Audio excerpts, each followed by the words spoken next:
කවදා හරි තමන්ගේ ඩ්‍රයිවිං ලයිසන් එක නැති වෙලා ඒක හොයාගන්න බැරුව ලොකු කලබලයකටපත් වෙලා තියෙනවද? ඒ වගේ වෙලාවක දැනෙන පීඩනයේ මේ කලබලය ලම් ගොඩක් දෙනෙක්ට හුරුපුරුදු ඇති. හැබැයි ඒ කලබලය හරිම සරල, ලේසියෙන්ම කළමනාකරණය කරගන්න පුළුවන් දෙයක් බවට පත් කරන්න පුළුවන් කිව්වොත් අද අපි මේ ඉදිරිපත් කිරීමෙන් කතා කරන්න යන්නේ අන්න ඒ ගැනයි. හිතන්නකෝ කවුරු හරි කෙනෙක් හදිස්සියෙන් කොහේ හරි යන්න ලෑස්ති වෙලා පර්ස් එක අතට අරන් බලනකොට ලයිසන් එක නැහැ. මුළු ඇඟම සීතල වෙලා යනවා නේද? ඇත්තටම මේක තමයි ගොඩක් දෙනෙක්ට මුහුණ දෙන්න වෙන පොදුනත් හිතච ලොකු පීඩනයක් ගෙන අත්දැකීමක්. ඔව් අන්නේ කලබලකාරී මොහොත. ඒ වෙලාවට ඇත්තටම මොකද්ද වෙන්නේ? ඒ දැනෙන හැඟීමත් එක්ක කොහොමද අපි හරියටම ක්‍රියාත්මක වෙන්න ඕනේ? අපි මුලින්ම බලමු ඒ ගැන. මුලින්ම බලන්නේ හැම සාක්කුවක්ම. ඊට පස්සේ බෑග් එකේ හැම තැනක්ම පීරනවා. ඒත් නෑ. එතකොට තමයි ඔළුවට එන්නේ දෙයනේ මම මේක කොහෙද තිබ්බේ? වැටුණාද? කවුරු හරි ගත්තද? මේ වගේ ප්‍රශ්න වැලක් හිතේ කැරකෙන්න පටන් ගන්නවා. අන්න ඒක තමයි ඒ හිත ගැස්සන මොහොත. හරි, ඒ කලබලය, ඒ පැනික් එක පොඩ්ඩක් පැත්තකින් තියමු. ඇයි අපි ඉක්මනටම ක්‍රියාත්මක වෙන්න ඕන? මොකද මේක නිකන් කාඩ් එකක් නැති වුණා වගේ දෙයක් නෙවෙයි. බලමුකෝ ඉක්මන් පියවර ගන්න එක ඇයි මෙච්චරටම අත්‍යවශ්‍ය කියලා. බලන්න පරක්කු වුණොත් වෙන්න පුළුවන් දේවල්. එකක් තමයි දඩ ගන්න පුළුවන්. නීතිමය පැත්තෙන් ප්‍රශ්න ඇති වෙන්නත් හොඳට මිඩ තියෙනවා. ඒ විතරක් නෙවෙයි නීත්‍යානුකූලව වාහනයක් පදවන්න බැරි වෙනවා. මේ ඔක්කොම එකතු වුණාම එදිනෙදා ජීවිතේට ලොකු අපහසුතාවයක්. ඉතින් බලාගෙන ඉන්න එකෙන් වෙන්නේ ප්‍රශ්න තවත් වෙලිවෙන එක විතරයි. හොඳයි. මෙන්න මේක තමයි මේ මුළු කතාවෙම වැදගත්ම අපිට වැඩියෙන් ඕන කරන කොටස.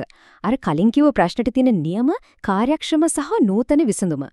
අපි මේකට ගියමු පැය 24 ස්මාර්ට් රහස කියලා. පැය 24. අංක 24. මේ කාල රාමුව තමයි මේ ස්මාර්ට් විසඳුමේ යතුර. ඇයි මේ පැය 24 මෙච්චරටම විශේෂ? මොකද මේ පැය 24 ඇතුළත වැඩේට බැස්සොත් තමයි අර වේගවත් සේවාව අපිට ලබා ගන්න පුළුවන් වෙන්නේ. එතකොට මොකද්ද මේ ස්මාර්ට් විසඳුම කියන්නේ? හරිම සරලයි. මේක කියන්නේ ලයිසන් එක නැති වුණා කියලා ඉක්මනටම රිපෝට් කරන අයට එක දවසකින් වැඩේ කරගන්න පුළුවන් විදිමත් සේවාවක්. දැනට තියෙන වේගවත්ම නිල ක්‍රමය තමයි මේ. දැන් බලන්නකෝ මේ සම්සන්දනය. පරණ විදිහට ගියොත් ඔළුව අවුල්, හිතට බය, කන්තෝරු ගානේ රස්තිය ආදු වෙනෝ මාස ගණන් බලන් ඉන්න ඕන. ඒත් මේ ස්මාර්ට් ක්‍රමය හැමදේම පැහැදිලි, හිතට නිදහස්, එක දවසින් වැඩේ ඉවරයි. ඉක්මන් විසඳුමක්. වෙනස කොච්චර ලොකුද නේද? හරි. එහෙනම් කොහොමද මේ සුපිරි විසඳුම ලබා ගන්නෙ? බය වෙන්න දෙයක් නැහැ.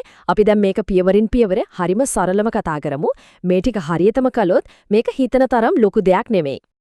හොඳයි. අපි බලමු මොනවද මේ පියවර කියලා. පියවර අංක 1 කිසිම පරක්කුවක් නැතුව ළඟම තියෙන පොලිසියට ගිහින් පැමිණිල්ලක් දාන්න. දාලා ඒකේ සහතික කරපු කොපියක් ඉල්ලගන්න. මේක අනිවාර්යයි. මේක තමයි මුල්ම දේ. ඊළඟට පියවර අංක 2 ලියකියවිලි ලෑස්ති කරගන්න. ඒ කිව්වේ අර පොලිසියෙන් ගත්ත කොපිය, Tamanගේ ජාතික හැඳුනුම්පත, සමහර වෙලට ඕන වෙන්න පුළුවන් තව මොනවා හරි තියෙනවනම් ඒවත්. අන්තිමට තුන්වෙනි පියවර කෙලින්ම යන්න මෝටර රථ ප්‍රවාහන දෙපාර්තමේන්තුවට. ඒ කියන්නේ DMT එකට. එතනට ගිහින් කියන්න ඕන අනුපිටපතක් සඳහා එක දවසේ සේවාව ඕන කියලා. අන්නේ පියවර තුන තමයි හරියටම කරන්න තියෙන්නේ. මේ පියවර ටික හරියටම කරාට පස්සේ අර මුලින්ම දැනුණ බය, ඒ කලබලේ ඔක්කොම නැති වෙලා යනවා.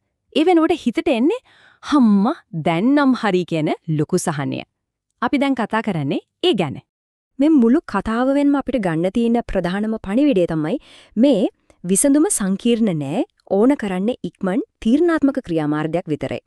ඒ කියන්නේ දැනුවත්කමයි වේගයයි තිබුණොත් මේ වගේ දේවල් කිසිම ආතතියක් නැතුව විසඳ ගන්න පුළුවන්. ඉතින් මේ කතාබහෙන් අනිවාර්යයෙන්ම මතක තියාගන්න ඕන කරුණු තුනක් තියෙනවා. 1. ඉක්මනට වැඩ කරන්න. අර පැය 24ක කාලය හරිම වැදගත්. 2. පොලිස් වාර්තාව ගන්න. ඒක තමයි ලයිසන් එක නැති වුණා කියන්න තියෙන එකම ඔෆිෂල් සාක්ෂිය. 3. එක දවසේ සේවාව පාවිච්චි කරන්න. අන්න ඒක තමයි මේ විසඳුමේ ස්මාර්ට්ම කොටස.